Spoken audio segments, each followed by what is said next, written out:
Hey, Dennis. Hey, We got Marty and Keith. We got Dan. I am the host now, it says. We'll wait just another minute or two to let Alan finish mowing his yard. Alan is coming. He's walking in. David, are you Walking somewhere in. else tonight? I am. I'm in Arkansas. I wondered where you were. I missed you Sunday. Yep. I flew Okay. out. I flew out Saturday, and flew from Boise to Seattle to Dallas to Little Rock, and then went where my son goes to church at the Central Church of Christ there in Little Rock, Okay.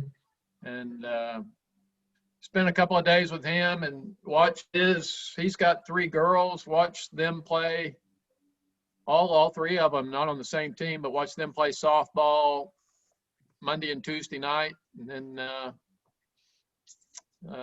tomorrow night I'm at my daughter's farm, and 1 or 2 of her girls are playing softball in Rosebud, Arkansas tomorrow night. So I get to go watch that. Nothing more exciting than 8-year-old girls playing softball. I mean, it is action packed. That's off the field.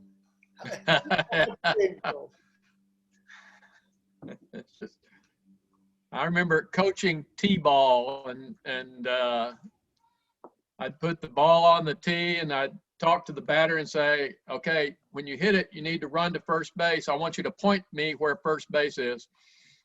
So I made them point towards first base. So they know at least which way they're supposed to run. I started doing that after a kid hit the ball and ran toward third. So You say that like That's it's fun. weird. And then Friday night, I've got 2 granddaughters that have birthdays about the same day. So we're having a birthday party for them. And then I'm getting back on a plane on Saturday. So I'll be, Lord willing, I'll be back in Caldwell on Saturday, be at church on Sunday. See, we got Dan, Maurice, Dennis. There's Keith. I can even see Keith. Dan's calling in from Puerto Rico tonight, so. Oh, Well, we want to see your background. Well, it's my hotel room. Otherwise, if I was up by the water, I would have put it up there just to make y'all jealous. But I'll be back ¿cómo Saturday. está usted? Dan, are you going to have to stay extra long? No, I'll be home Saturday night. But yeah, I should stay extra long just because it's really nice here. But I'll see y'all Sunday. What's going on COVID-wise there? It's bad here, I guess, in that their restrictions are extremely stringent. It's the right word, but they say their numbers went up after Easter, after the spring break, quite a bit. So that's what they're telling me. You can't go anywhere here without a, temperature and all that stuff, even into a store. They're standing there taking temperatures, sometimes even phone numbers. It's interesting. Yeah. Wow. So I know I'm good because everywhere I go, I get my temperature taken. And I'm always trying to get a lower number just to see if I can out lower than the last time. Here in Arkansas, it's just like it is in Idaho. The middle of Little Rock, you got to wear your mask most everywhere, and then once you get out into the farmland, nobody wears a mask. Nobody. It's like going to Indian Creek Steakhouse. Nobody cares.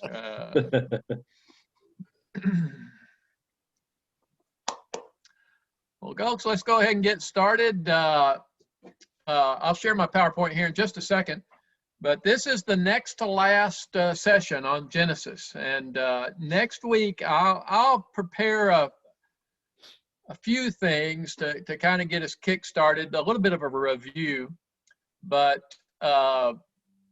I'm mainly going to keep it open. And so it's an open forum. I'd like to hear anything you guys want to ask or discuss with regard to Genesis, or with regard to economics, or with regard to grandchildren. It doesn't matter to me. I'll be happy to talk about any and all of those things. So bring friends, bring your comments, bring your questions, and we'll just have an open forum. And then after next Wednesday night, I'll turn it back over to Jay for whatever comes next.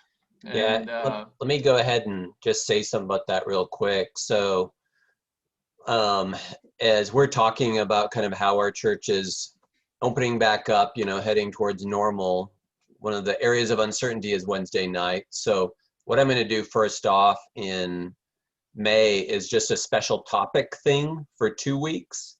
And that topic is going to be on some things having to do with spiritual warfare, about ways that spiritual warfare happens, and talking about Satan and the role of the Holy Spirit in spiritual warfare. So there's just some things that we don't normally talk about with that I think are helpful at a practical level. So yeah, and then beyond that, I don't know. Okay. Good. Great. Good. If this material that I'm going over on Genesis 1 through 11, this is the second or third time I've done it, and I'm ready to move on to Abraham and Genesis 12. So if anybody ever wants me to teach another class, I'm going to start with chapter 12 and Why don't you take keep us through the Bible? Why don't you take us through just keep on going. Yeah. Yeah. Well, I'm in 2 Samuel right now in my reading, so yeah. We'll just keep on trucking through. Anyway, let's share what I've got. There it is. There it is. There it is from the beginning. All right. I thought that I would, before I get to the Tower of Babel, is get back to Shem, Ham, and Japheth, because you got to talk about these three dudes in order to get to the Tower of Babel. And of course, we'll talk about which one's ancestors actually founded the city of Babel, probably Babylon. At least it represents a great city. But we got Shem, Ham, and Japheth. And I went ahead and went back over this and gave a little more detail, because I know at the class last time we were wondering which one was the oldest, which one was the youngest, which one was the middle kid. Well, we know that Ham was the youngest, because in Genesis chapter 9, verse 24, it just tells us that Ham was the youngest. So Ham was the youngest, and then there's the debate as to which one was the oldest and which one was the middle kid. Was Shem the oldest, and was Japheth the oldest? And it takes a bit of sleuth work to figure it out, but Japheth was the oldest. We get that indirectly. It goes through some weaving to be able to figure out that Shem was the middle guy. But it starts with the idea that Noah was 500 years old when he first became a father. Genesis 5, verse 32. Noah was 500 when he first became a father. The flood happened when Noah was 600 years old. So he first became a father at 500. The flood came at 600. And then it says in Genesis chapter 11, verse 10, that Shem did not turn 100 until 2 years after the flood. Shem didn't turn 100. So he became a father at 500. The flood happened at 600. And so there was 100 years, but Shem didn't turn 100 until 2 years after the flood. Therefore, Shem could not have been the oldest. Shem could not have been the oldest. It was Japheth that was the oldest kid. Shem was the middle kid, but they were probably about 2 years apart, Shem and Japheth. They weren't very far apart in age, because Shem was 100, and then, you know, anyway, they're about 2 years apart.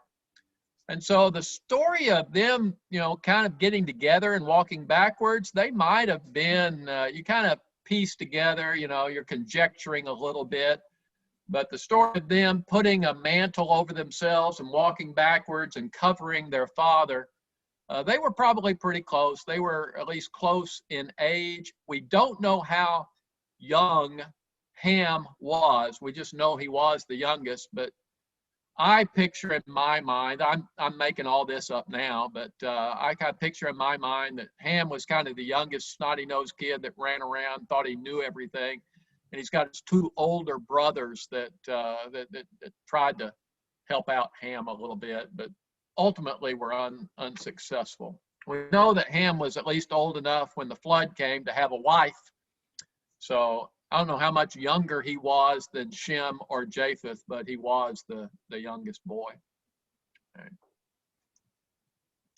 Which means we need to go back through one more time to kind of glean some ideas from these genealogies.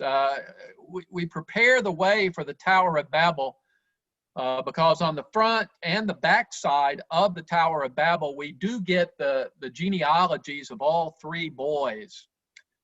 Japheth being the older son. Interesting, the oldest boy has the least interesting genealogy. I mean, you look through all of these names, and I can't say that I studied it extensively, but you look through these names and you don't really see much, you know, that leaps out at you, at least a casual amateur reader of the Bible like me. About the only one that makes any sense at all is Tarshish. But we don't even know where Tarshish was. Some people think it was all the way over to Spain. Other people put Tarshish in Italy or Sicily. We don't even know where Tarshish was. The only thing we do know that from Genesis chapter 10, verse 5, is from Japheth, the coastland people spread. Sons of Japheth, each with their language and their families. We really think that Japheth was the one that went out into the Mediterranean and up into Europe. That was probably Japheth that settled the European areas. But other than that, I mean, I didn't look up journal articles or anything else to find out where any of these people are from, but where their genealogies were after this. But again, the least interesting one. One of the more interesting ones was Ham, I guess, the second one. Ham being the youngest one. Ham is the one who, his son Canaan was cursed by his father Noah. And you look up here at the very top line, you can see that Ham had three boys, Cush, Egypt, Put, and Canaan. Put, we don't know anything about. At least I couldn't uncover anything about Put. There's no sons recorded of Put. Of course, it's interesting that you've got Canaan right here. We all know the land of Canaan. You know, that was the promised land. And so Canaan was the one that settled first into the promised land. But Canaan was the one that he was the one that was cursed by his grandfather. All sorts of sexual immorality.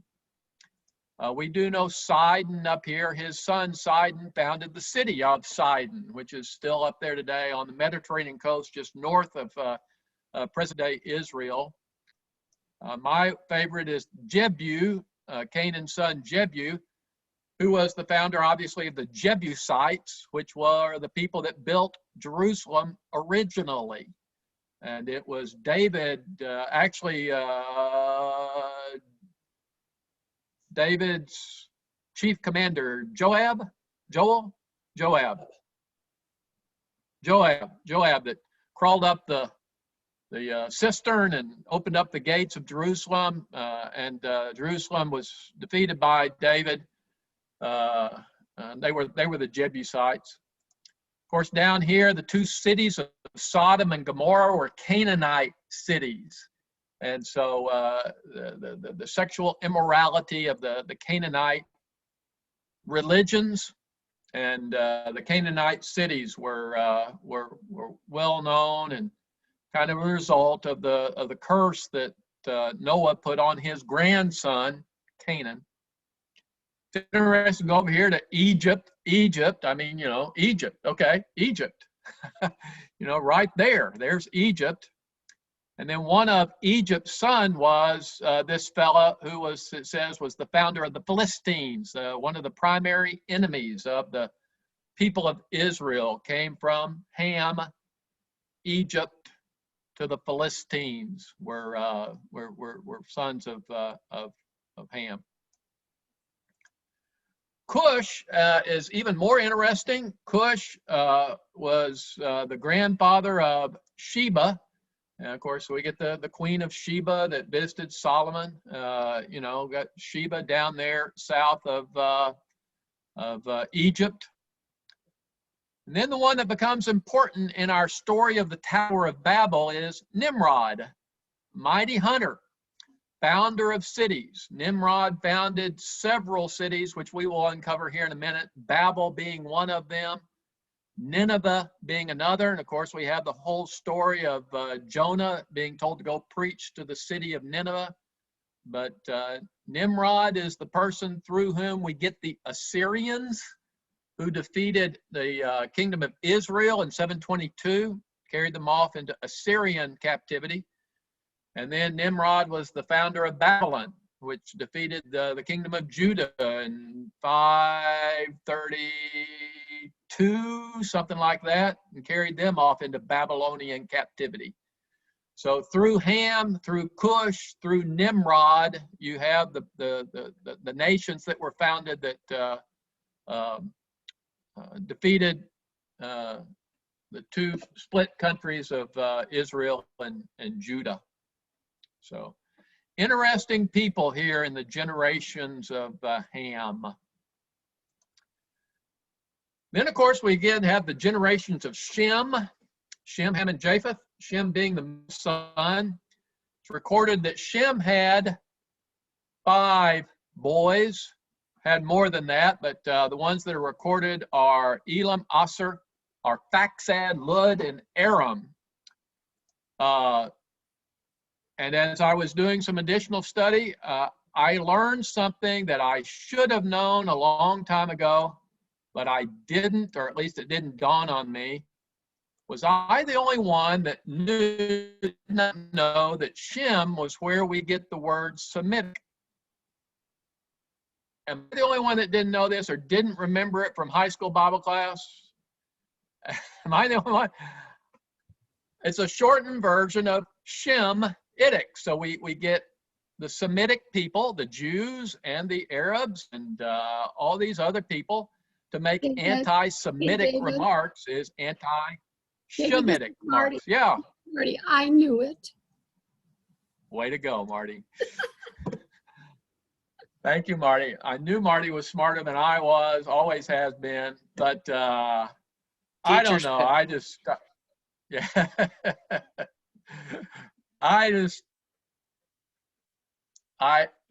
I'm sure I learned this a long time ago, but it just now dawned. Oh,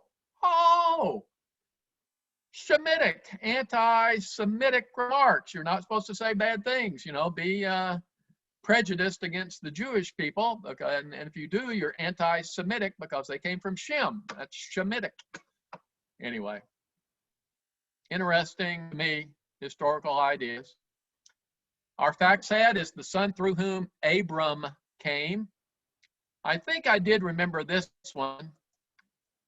Eber, Arphaxad's grandson, is probably, maybe not definitively, but it's probably where we get the original idea of Hebrews. Okay, we talk about the Hebrews. This is not definitive, but it's the best guess that they started becoming referred to as Hebrews through the line of Eber. There's enough similarities in some of the words that's probably it. Peg leg here is, you know, they had because that's, in those days, the world was divided. Probably Peleg was around when the Tower of Babel happened. And then finally you get all the way down to Abram. And so 10 generations from Shem, 20 generations from Adam, we finally get to the father of the Hebrew nation, Abram. The one that really was interesting to me that I didn't talk about last time was this guy right here, Aram. So Shem had 5 boys, our fact said, through whom Abram came. And then you have Aram, who is another son of Shem. Isaac's wife, Rebekah, okay, and her uncle Laban, the original close trader, okay, the original business man, were Aramean. Aramean. So they came from Aram, long-time relative, all the way back to Shem's original kids. Haran, where Abram went initially, was an Aramean city in the region of Padan Aram, P-A-D-A-N-A-R-A-M. And so Aram apparently went to the northwest part of the upper Euphrates and settled there, and that's to get Isaac's wife Rebekah and her uncle Laban. They were Aramean. Haran was an Aramean city. And Aramaic is the language of the Arameans. So we get our language of Aramaic from Aram. So there's probably a lot more to these genealogies that I haven't uncovered, but there's a lot of packed in those things that a cursory reading won't quite get. You have to go to a commentary and look at the professionals on this thing.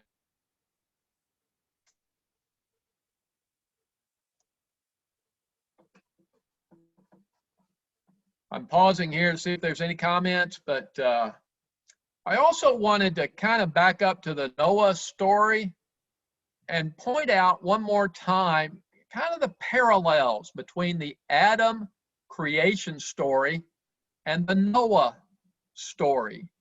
Lay them side by side, there's a lot of similarities that are I think, are interesting. In both stories, in the original Garden of Eden story, God creates a world that is very good.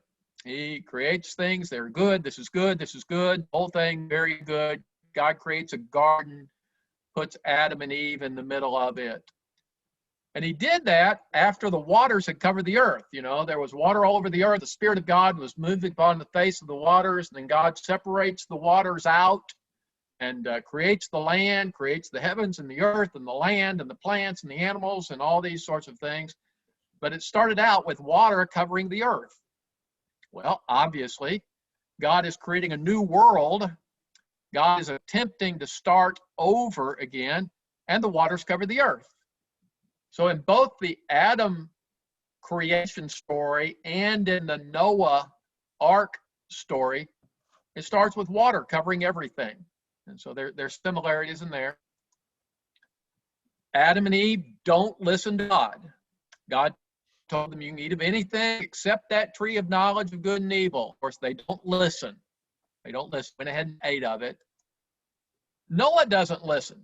God told him, when you go out of the ark, take your wife and your sons wives, and he didn't do it. He took his sons and his wife and then his son's wives. And so both of them don't really listen to God. I thought I admitted somebody. I hope I did.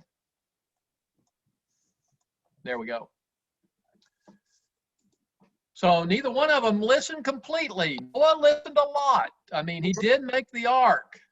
Adam listened a lot, but there were things they didn't listen to. Adam's son Cain kills his brother. Noah's son Ham humiliates his father. There's poor family dynamics in both of these stories. The line of Cain, culminating with Lamech, is filled with violence. The line of Ham, going through Canaan, is filled with sexual disobedience and all sorts of icky things that I don't like to talk about, but you know, similarities. Cain built the city of Enoch. Nimrod built the city of Babel and the city of Nineveh and several other cities. So we have cities in both of these stories. The result of the garden and Adam story is God decides to start all over again by sending a flood. Here, God decides to start all over again by calling Abram, a specific person. In both cases, God is starting, he's something different. And we'll get to that, why that is in just a minute.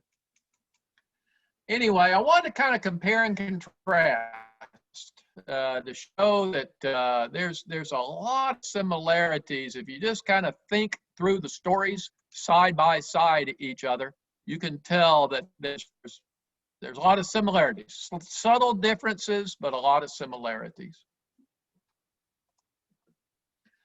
So now I'm getting to the Tower of Babel. All right, here we go. And I wanted to play our famous game show, quotes from Jay, but I hadn't listened to Jay's sermon yet. Does anybody have a quote from Jay that they want to give me a sermon? David? Yes. He talked about the Word of God, so I think in a way that talks to Genesis, speaks to Genesis. It does. Yeah, there's a lot of yeah.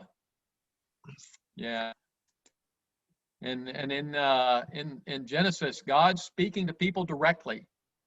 Mhm. And yeah, he's speaking to them directly. And anytime God speaks to anybody directly, we better pay attention to it. Mhm. Well, next week we'll finish up quotes from Jay. But anyway, thank you for that. Let's talk about the Tower of Babel. Tower of Babel is a fairly simple story. We all know it pretty well, but it really is a communal application of the sin of Eden. In the same sense that Adam and Eve were reaching for the fruit that God told them not to eat of, the people of Babel were reaching for God on their own terms.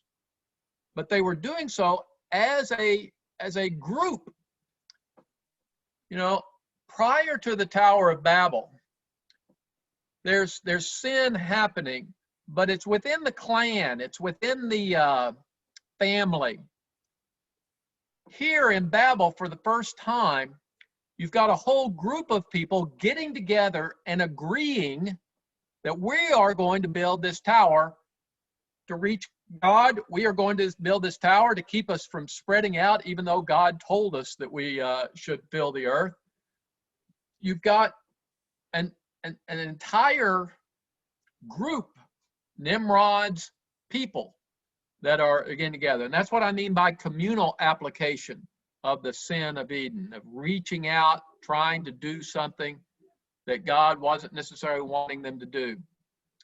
Adam and Eve were trying to live life without God. They were trying to establish that, yes, we can make our own decisions. We can decide what's good and bad.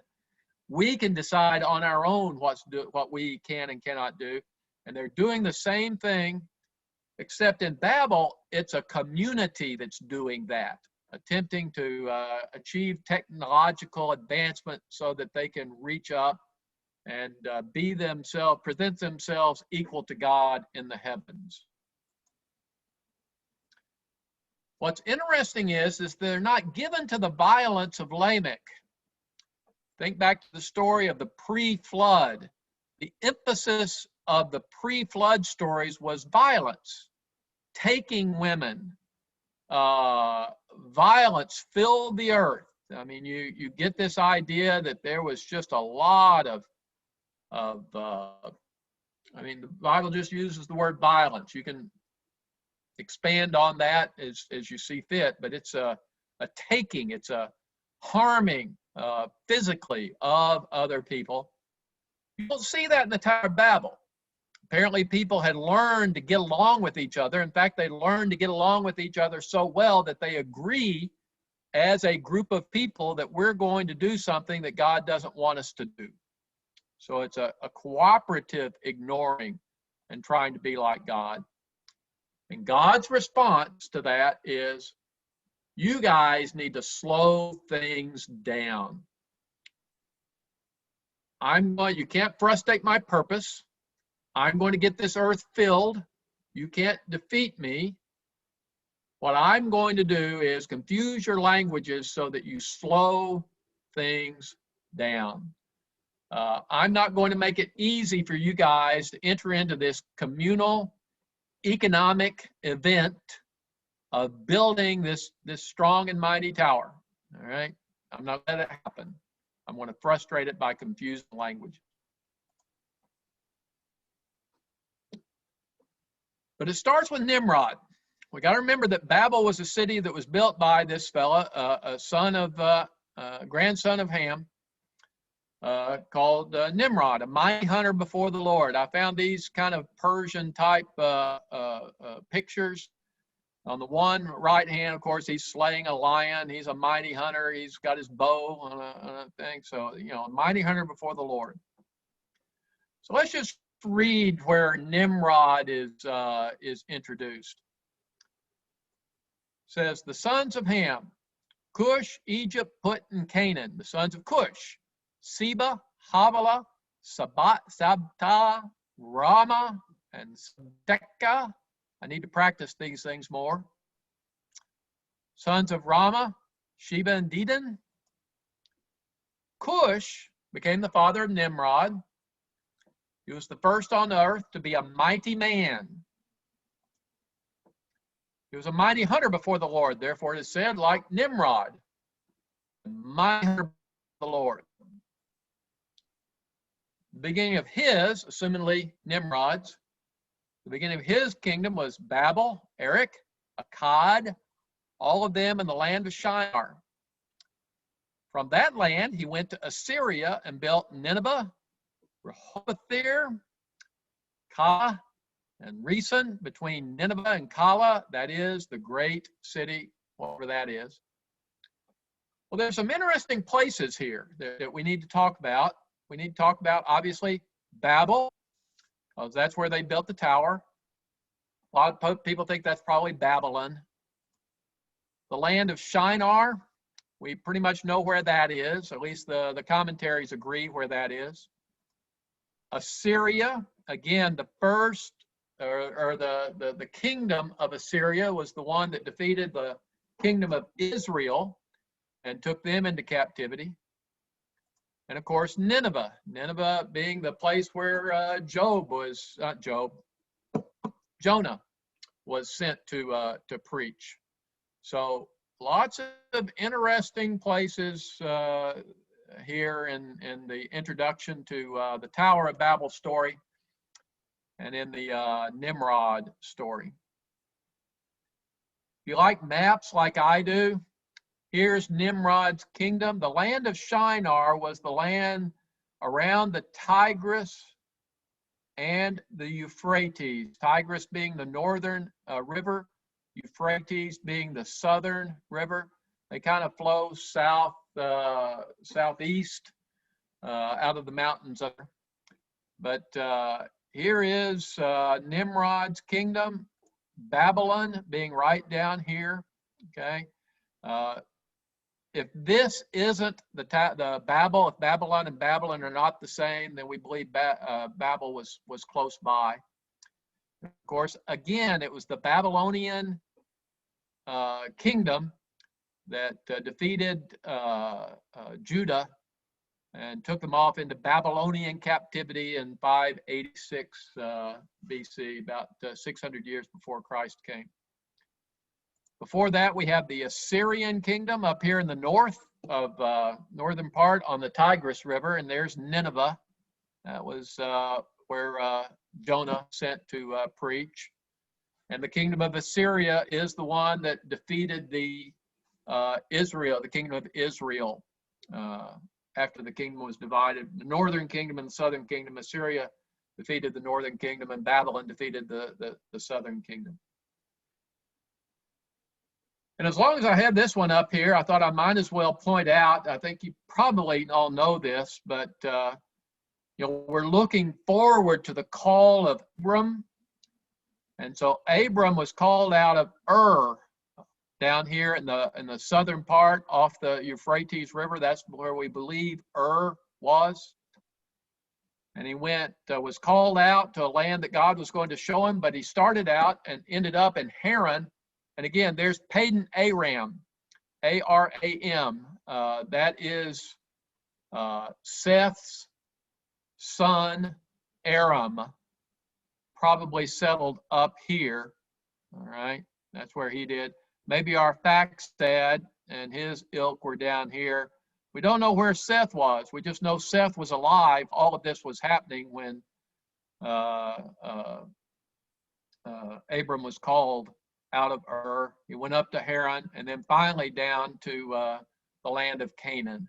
So this is the travels of Abram when we get into chapter 12. If we ever get into chapter 12, that's the kingdom of Nimrod and the travels of Abraham.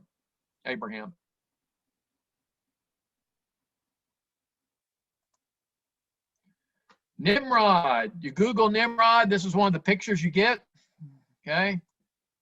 Mighty hunter, builder of cities, okay? Built a bunch of cities, mighty hunter before the Lord.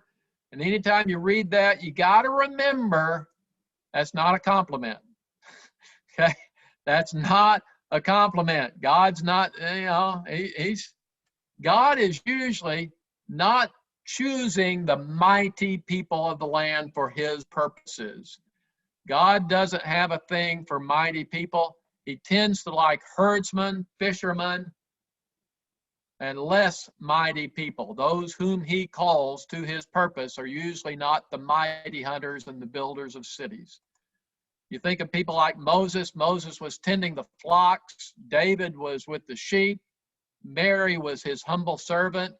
Galileans in general. I was reading through, might have been Kings, I can't remember, but remember when Solomon made a deal with Hiram, the king of Tyre, and Hiram was providing Solomon with all his cedars, and he sent craftsmen to help Solomon build the temple and all this sort of stuff.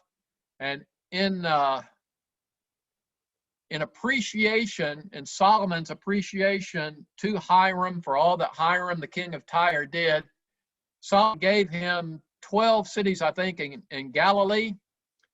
And Hiram went to look at 12 cities or 7 cities that Solomon gave him, and he sent Solomon word, why'd you give me these crappy little cities? They're not worth much. And that's my paraphrase, by the way. Crappy little cities is not in the Bible, but that's essentially what he said. And yeah, Galileans weren't thought much of, but that's where God chose to get the people. So Nimrod was a mighty hunter, a builder of cities, but it's not a compliment. Not a compliment.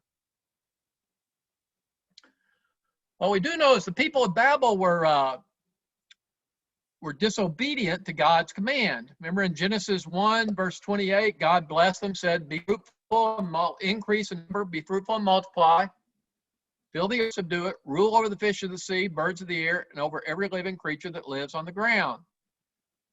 And so you've got these kind of commands, be fruitful, multiply, have dominion, fill the earth. Fill the earth. Well, they were fruitful, certainly. They were building cities. They were building towers. They were doing okay. They were multiplying. They did have dominion, but they weren't filling the earth. They weren't doing what God told them to do. They were trying to keep all of the people together there in the land of Shinar in order to keep everyone together. God, of course, not be frustrated. And I thought I'd go ahead, I've got much time, and just real quickly read through this story of the Tower of Babel. It takes about 9 verses.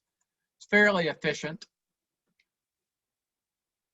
Now, the whole earth had one language and few words, which is interesting, but we won't have time to talk about the idea that they had few words. As men migrated from the east, they found a plain in the land of Shinar and settled there. They said to one another, let us make bricks, burn them thoroughly. And they had brick for stone and bitumen for mortar. In other words, they were at a place where there wasn't a lot of stone to build, but they adapted a new technology. There's a technological aspect to this, an economic aspect to being able to build a city. They said, come, let us build ourselves a city and a tower with its top in the heavens. Let us make a name for ourselves, lest we be scattered abroad upon the face of the whole earth. There they are. They're trying to do something the Lord commanded them not to do. The Lord came down. Interesting, they're building a tower up to him. He still has to come down to see the city and the tower which the sons of men have built. Lord said, behold, they are one people. They have all one language. This is only the beginning of what they will do. Nothing that they propose to do will be impossible for them. Come, let us go down. There confuse their languages, that they may not understand one another's speech. So the Lord scattered them abroad over the face of the earth. They left off building the city. Therefore, its name was called Babel, because there the Lord confused the language of the earth, and from there the Lord scattered them abroad over the face of the earth. Economically, well, again, what God is doing here is he is slowing things down. He's not allowing human beings to combine their powers in order to generate economic prosperity and technological competence. It's going to be much more difficult for people to be able to build cities and because they can't understand each other. It's not that we as human beings can't overcome the problem of languages. We're in the process of overcoming the problem of languages right now, all right? But it's taken us a long time to be able to do it. I don't think there's any limits to the amount of prosperity and economic progress that human beings can do, but certainly right here, God is slowing things down. God, the practical impact of what God is doing is slowing things down. There's 2 things I kind of wanted to just emphasize. With the Tower of Babel, you see increasingly inclusive, communal sin. People as a whole getting together to try to thwart the will of God. Adam and Eve kind of kept it between themselves. Sin kind of ruined a relationship between 2 people. Cain and Abel, the sin ruined a relationship, obviously, between brothers. Lamech was within his tribe, within his family. The city of Enoch was for his people. Noah and Ham was all within the family. But here, for the first time in the Tower of Babel, you have a whole city getting together and collectively deciding that they're going to try to thwart the will of God. And of course, that doesn't faze God. God can handle this. He can handle anything. He's God. He's transcendent and omnipotent. Tower of Babel is just another failure of people being able to live on their own according to their own judgment of what is good and evil. Can't do it. Is this a story of God's failure to properly coach and plan? Is this? Well, no. No, it's not. God knew it wouldn't work. God's transcendent. God's immanent. God knew it wouldn't work. Knew the tower wouldn't work.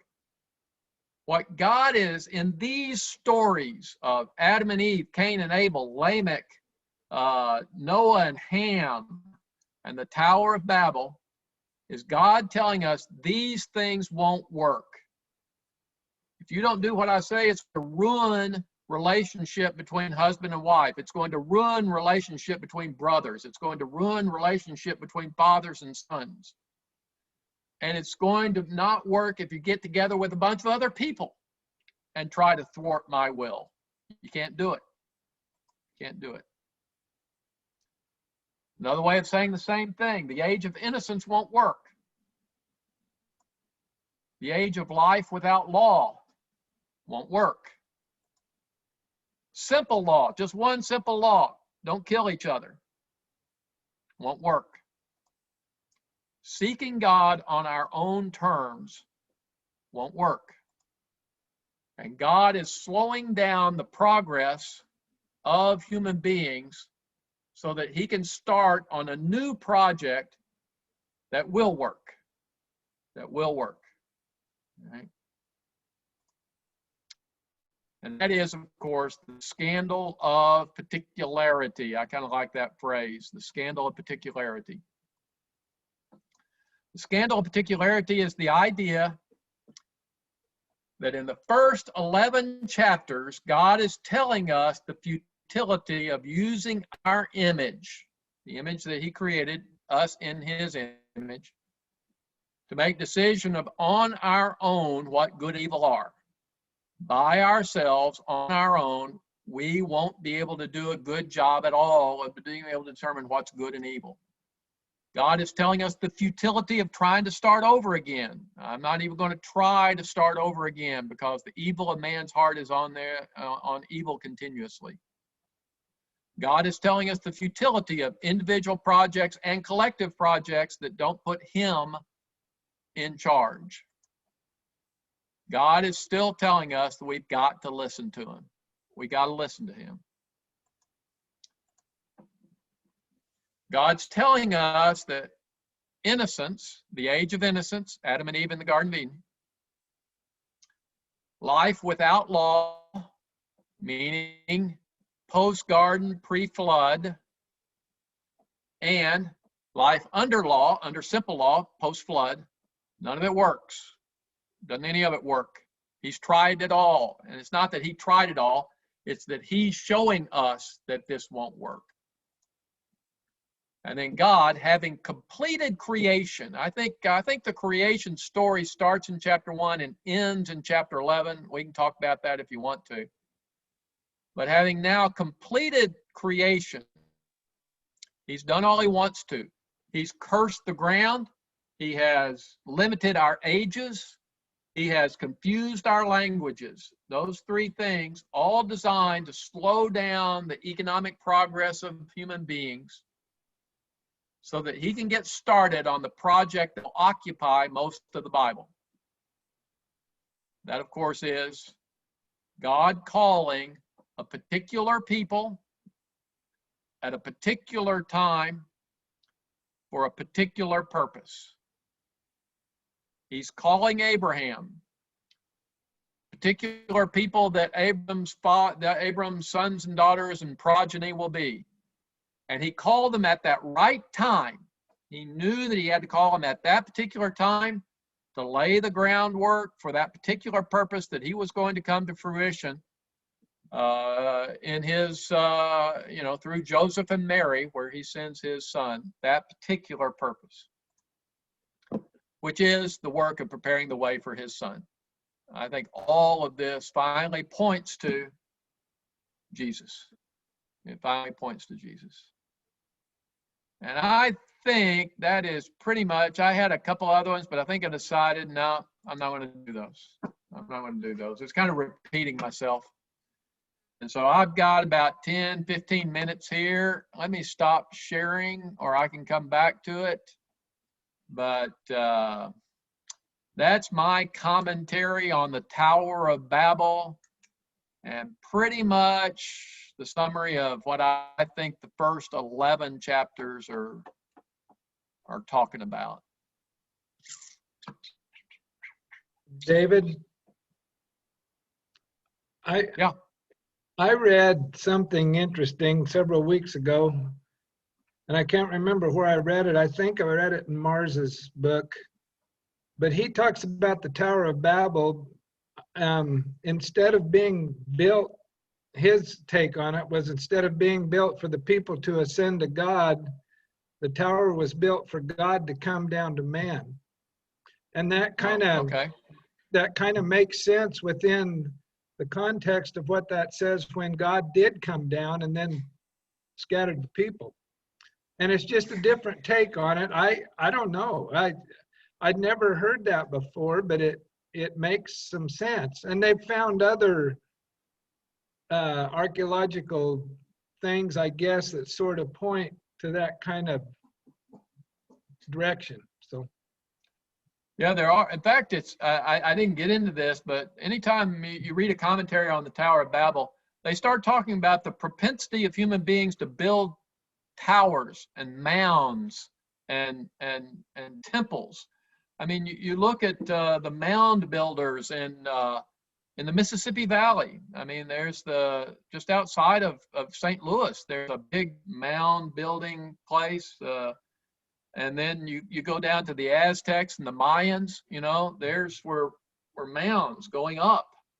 And the term that they use about in the Babylonian place in the land of Shinar was ziggurats. They kept talking about the ziggurats. And yeah, this wasn't the only one. Right. There wasn't just one that they were doing, but there were a lot of archaeological evidence that you can find for these things. So, people, the commentaries talk about there's this propensity that we have to kind of build on hills, and maybe if we get a little bit closer to God, he'll pay more attention to us. I tend to think that one of the main points of the story is that this is kind of the end of the primeval history, primitive history.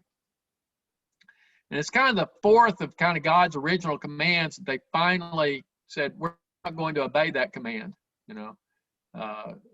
He told them to fill the earth. And he said, no, we're building this tower so we won't fill the earth. mm-hmm.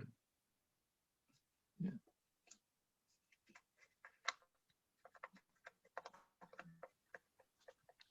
It also does set up the Abraham story, because there's the one piece in particular where they want to make a name for themselves, and God does not allow them that. But one of his promises to Abram is, I will make your name great, right? Yeah. And so really greatness is what is established by God, by his power, and you kind of get this move in that direction. Yeah. There's so many little plays on words in this. I never studied Hebrew. I'm neither a Hebrew scholar nor the son of a Hebrew scholar, and but there's even more in the original Hebrew than we can get. A lot of stuff's lost in translation. A lot of the little word plays on things. That's one of them. We'll make a name for ourselves, and God says, no, I'm going to make a name of this guy here that nobody's ever heard of.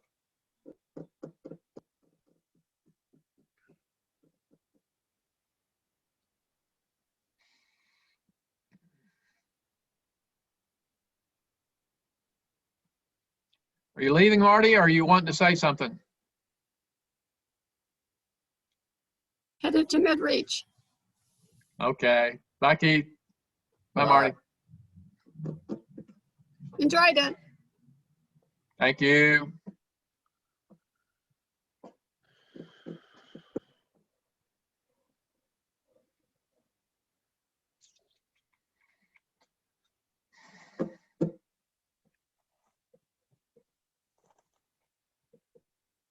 David, is there been any Yes. evidence dug up just how technologically advanced were these people, living as long as they did and speaking the same language? And has there been theories that a bunch of the technology and language and wisdom that they gained together was destroyed, lost in translation, I guess, lost when everything spread out? I haven't seen anything on that. You know, I can't remember the earliest archaeological stuff. We've got a few things, if I remember right, there's been a lot of archaeological stuff happen in the last 20, 30 years, by the way. Rick Marr's book talks about that, and that book's a little bit dated even. But I don't think we went back that far. You can just tell though that you know they want to build a tower, and they found this new technology of burning bricks, because they apparently didn't have any stone. You know, stone would be a better substance to build from. And so they developed a technology with burning these bricks and, you know, putting them together, and we're able to build a pretty big tower. But I don't think we have much archaeology that goes back that far. I don't know of anything. Lee said maybe they were the first inventors of Legos.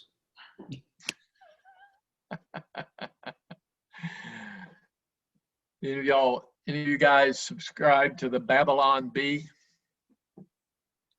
Does anybody? Nobody's heard that one?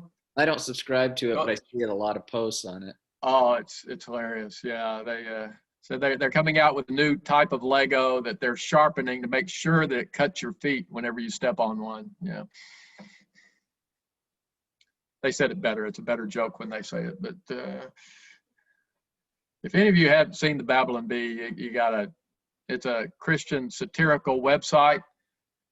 And it gets its name from the Sacramento Bee, you know, and so it's purported to be a newspaper from the exile of Babylon. And that's why they have the name, the Babylon Bee. And so they just have little bitty short satirical articles. And they're equal opportunity makers fun of. Occasionally when I get depressed, I'll go read the Babylon Bee. So David, since we're living in a time where there is so much reflection on technology and what it's doing to us, and a lot of Christian reflection on technology, you know, for spiritual formation, what does our relationship to technology need to be? Yeah. I'm just wondering, have you thought about the issues in the early part of Genesis, including Tower of Babel? Have you thought about some of the things that we would take away that are relevant to our time? Yeah. I have two responses to that. One, I don't remember, but right at the very first of this class, I put up a graph. I might bring it up again, but it shows the per capita GDP from the time of Christ until today. And it's a flat line up until about 1800, and then it just shoots up exponentially. And so, you know, there's two or three things I get from that. First off, if we're not appreciative of the times where we live, we need to be. We need to be more appreciative of the times in which we live. There's a real danger to essentially what we do is we put our faith in technology.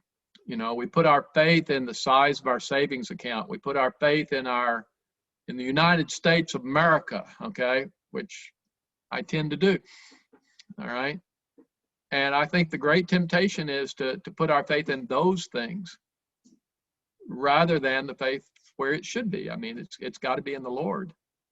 But it's hard for somebody like me who, you know, has grown up in the relatively peace and prosperity of the umbrella of the United States of America to think about what it would be like should we not, and not put my faith in that. It's hard for me not to do that. And that's why I want to go back and reread the City of God, City of Men, City of God, because that's who Augustine was writing to. He was writing to the Christians right after the fall of Rome. And how would we as Christians should the United States ever just kind of go spiraling downhill, how would we be able to handle that? I don't know, Jay, that probably doesn't answer your questions, but that's just some random thoughts about it. I think Keith wants to say something. Keith? I was just thinking, I was reading and I was amused by National Geographic. I like to read. And down in the Amazon forests, they were worried about those trees being cut out and everything else. So some of the etymologists who study the bugs and then study their science, they have over 10,000 classified bugs and everything else. So there was this tower that they built up there. And as they went up, the question came up, maybe there are critters up here that we don't find down below. And this thing was high above the canopy of the Brazilian Amazon forest. And when they went up to about second level, they discovered another complete strata that did not live down low, things they had never classified. They took pictures of these little minuscule things there in the National Geographic. All these critters they didn't know. They went up to the very high overlooking thing, another etymological group. And sometimes within our generation, we've seen knowledge to the place where some years back they said you can never know all the knowledge. That has exponentially increased. And the more we increase, we want to know more, so we'll know more than God. It's so far beyond that's even where they're reaching now. Sorry. Yeah, no, that's the area, you know, yes, we know a whole lot more than we used to know, but you know, we don't, yeah, that's the arrogance of an individual who thinks we can know more than God. Yeah.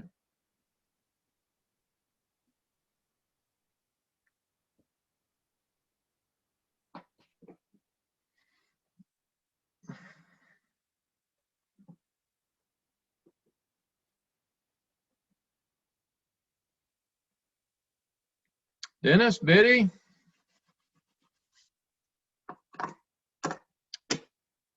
Nothing, huh?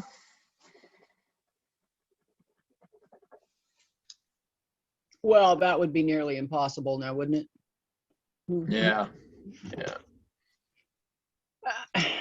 Anyway, I don't want to be a disturber or anything, but I think you said something about should the United States ever, you know, I think you said circle or dwindle away or whatever. Yeah, my question is, what in the heck do you think it's doing right now?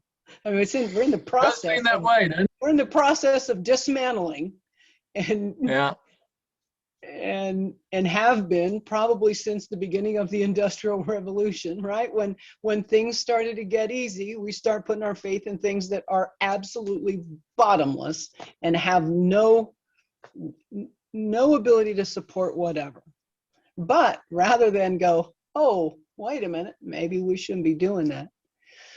You know, who's going to be the one to take the first plunge? You know, I'm sitting here in a 3,171 square foot house at my $2,000 Mac computer with the iPad and iPhone. And what are you going to do? yeah, exactly. Yeah, I don't know the answer to that. You know, I mean, we live in a wonderful age. I taught economics, you know, this past semester. I had a whole lecture to my students. Of course, I'm teaching students now who were born in 2000. Let's see, what is 21? 2003, 2004, and you know, there's. And even people my age tend to take this progress for granted. Mm-hmm. We tend to think it's been going on ever since I've been alive. You know, every year, yeah, you get a few ups and downs along the way, but the arc and trajectory of my life has been upward. All right, and upward by what? Been for What is your unit of measurement when you say upward? Whose measuring stick are you using? Yeah, exactly. Yeah, well, No, it's an that's economic that's a measuring stick. question. That's an actual question. What measuring stick Okay. are you using? Well, you can look at some of the social measures. You know, life expectancy at birth. Okay, in 1900, I could get the slides I used for my econ class. In 1900, I believe that the average life expectancy in the United States was like 48. Mhm. Now the average life expectancy is 82. Okay, you look at So that's a infant time. mortality rates. So you're using time as one of your increments of measurement? Lifespan? What would be another Yes, measuring lifespan, device? infant mortality rates. You can look at deaths by infectious disease. You know, almost gone. You know, we don't have very many deaths by infectious disease. So we're able to You keep know, people alive on the planet longer. You bet. And bet. that's considered an upward, that's a good thing? Yeah, well, I mean, Good for the Lord's people Lord that of are life. doing it. Yeah. And you can look at the negative aspects of it too, but if you look at some of the positive aspects of what's happened over the last 100 to 200 years, it's tremendous progress. You know, we have surgery now under anesthetic, which didn't happen, 150 years ago. You know, they used to give you a leather strap and told you to bite on it. Okay, good luck while we chop off your leg. And now of course it's they stick things in you and fiddle around with your innards and never have a scar. And so the advancements in medical technology and lifespan and all those sorts of things. And then you can just look at the pure economic measurements of per capita GDP. It's grown, it's increased. Which all, again, it makes us all want to put faith in economic progress. And what I'm trying to tell these kids is you can't do that. It may not last, okay? That's why I would question the ability. That's the very reason I would question calling it progress and calling it upward. Yeah. Everything that you're saying is the very reason why it should be called something other than what it's called. It's the siren song that leads us over the cliff. It's the siren song. And it's very hard to keep balanced in that area, to look at your life on an economic plane, to look at your life on a family plane, to look at your life on a spiritual plane, and to keep all those in balance, all right? And not start to think that if I don't have this economic progress, will my life fall apart? And right. So if you were to look at your life as 100% spiritual, if you were to look at your life as 100% spiritual rather than economic or the rest of all the material, like what the Bible says, I think the Bible says something about that, not serving two masters. Yeah. But the Bible does say, in Genesis, it says to be fruitful and multiply. And I've always interpreted being fruitful as economic. Money. Economic. Right? Economic, yeah. Now you can be fruitful and waste it all too, which a lot of people do, but you can also be fruitful and support your church and school and other good causes that are beneficial. So whenever I talk to students, I draw kind of concentric circles on a board, and I say, there's family life. Family life's really important. You're all in a family. You've had good family experiences. You've had bad family experiences. You got to think about your family life. And I draw another circle that's concentric with that one. I say, and there's economic life. You guys have experienced over the last 18 years pretty much economic progress. Then there's then I put in there, I put fitness or physical life. Being healthy. All right. Most of them have been healthy most of their lives. Mm-hmm. Then I draw a circle up there and I say, and there's spiritual life. Okay.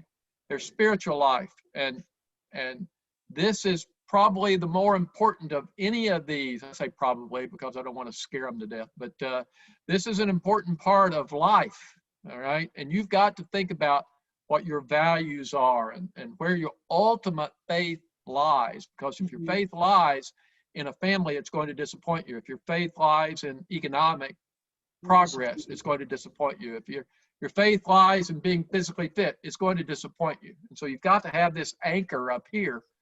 And you guys need to think about this while you're in college. You know, you won't have many other opportunities to have sustained reflection where you're not doing a whole lot of other stuff. Whether or not it sinks in on any of them, I'm not sure, but I give it a shot. I think they're lucky to have an economics teacher that broaches the topic. Yeah. Really, really. I'm Tell that sure to the that tenure by the committee time I've they're got in their coming up next year. 50s, they will remember a certain Mr. Tucker that they had in their economics class. Yeah. I'm going to give another shot at it over this May term too. I'm going to use a lot of these slides. We're going to read Genesis 1 through 11. Now, I've never tried it with a group of people. You know, they're mainly unchurched. The students I have, they're mainly unchurched. I mentioned we had a group of students. I don't know if I've told this story before, but it's pardon me, I'm an old teacher. I tend to repeat myself, but we had a group, Lori and I had a group of students from Cascade over one night, and they were just sitting around, we were sitting around talking to them. And I had one of the students said, well, they made me take New Testament. And I asked the teacher, why did they keep putting the time and date stamps after these men's names? What is Mark 4:16? Why does it matter that he wrote it at 4:16 in the morning? I don't care why he wrote it at 4:16 in the morning. It said AM. You know, she said the teacher looked at her for about 2 or 3 minutes, seemed like, trying to figure out if she was joking or not. And she wasn't joking. She was from Oregon City, Oregon, and she didn't know why they put time and date stamps after these men's names. So I'll be interested in finding out how some of this material is going to be received.